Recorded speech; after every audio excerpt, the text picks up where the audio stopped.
Fibre net అనేటటువంటి పేరుతో YSR Congress party నాయకులు ఇళ్లల్లో ఉన్నటువంటి పని మనుషులకి డ్రైవర్లకి జీతాలు ఫైబర్ నెట్లో పెట్టించారు.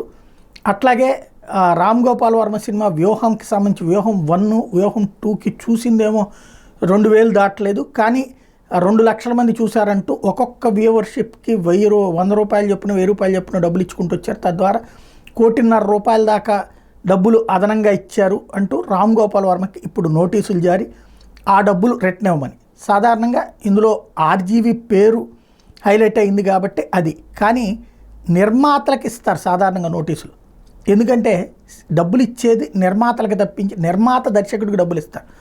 రామ్ గోపాల్ వర్మ దర్శకుడు, నిర్మాత అక్కడ ఎవరో ఉంటారు. ఆ నిర్మాతకి ఇచ్చారా లేకపోతే రామ్ గోపాల్ వర్మకి ఇచ్చారు? రామ్ గోపాల్ వర్మకి ఇస్తే రేపు పొద్దున రామ్ గోపాల్ వర్మ దాన్ని సవాల్ చేయొచ్చు. అలా కాకుండా నిర్మాతకి ఇస్తూ రామ్ గోపాల్ వర్మకి ఇస్తే అప్పుడు వేరేగా ఉంటుంది. ఓవరాల్గా ఇదివరకు కూడా రామ్ గోపాల్ వర్మని అరెస్ట్ చేయడానికి చాలా ప్రయత్నం జరిగింది, పిలిపించడానికి. బట్ అది కోర్టులో వికటించింది. ఈ దఫా ఏం జరుగుతుందో చూడాలి.